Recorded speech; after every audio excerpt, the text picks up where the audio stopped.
Lovely ഗാർഡൻസിൻ്റെ കുഞ്ഞു വീഡിയോയിലേക്ക് എൻ്റെ എല്ലാ പ്രിയപ്പെട്ട കൂട്ടുകാർക്കും സ്വാഗതം. കഴിഞ്ഞ ദിവസം നമ്മൾ അമേരിക്കൻ മെലിയുടെ ടബിൽ ഇലകളൊന്നും വരാതെ നിൽക്കുന്ന കണ്ടില്ലായിരുന്നോ? അപ്പോൾ അതാ വളം വെച്ച് കഴിഞ്ഞതിന് ശേഷമുള്ള ഒരവസ്ഥയാണ് കേട്ടോ അത്. നിറച്ചിലകൾ വന്നു, കുറേ പൂക്കളുണ്ടായി, കുറേ ബഡ് കരിഞ്ഞു പോയിരുന്നു കേട്ടോ മഴയത്ത്. അത് കഴിഞ്ഞതിന് ശേഷം വന്നതാണ് ഈ അമേരിക്കൻ മെലിയ. നമ്മൾ വാങ്ങിച്ച ഫസ്റ്റ് ഫ്ലവറാണ്, അതായത് ഫസ്റ്റ് അമേരിക്കൻ മെലിയാണിത്.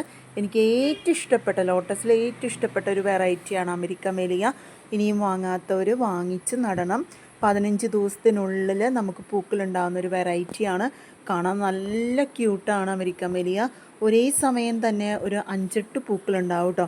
ഇത് വളം വെച്ച് കഴിഞ്ഞതിന് ശേഷം സ്റ്റാൻഡിങ് ലീഫ് ഒന്നും വരാതെ തന്നെയാണ് ബാക്കിയുള്ള 3 ബഡ് നമുക്ക് വന്നിരിക്കുന്നത്. ഒരെണ്ണം എന്താ സ്റ്റാൻഡിങ് ലീഫിൻ്റെ അടിയിൽ ഒളിച്ച് നിൽക്കുന്നുണ്ട് കേട്ടോ. അപ്പോൾ ഇനി വളം വാങ്ങിക്കാൻ ആഗ്രഹിക്കുന്നവർക്ക് എന്നെ കോൺടാക്റ്റ് ചെയ്യാം. മസ്റ്റായിട്ട് ട്രൈ ചെയ്യേണ്ട അല്ലെങ്കിൽ വാങ്ങിച്ച് നടേണ്ട ഒരു വെറൈറ്റിയാണ് അമേരിക്കൻ മെലിയ.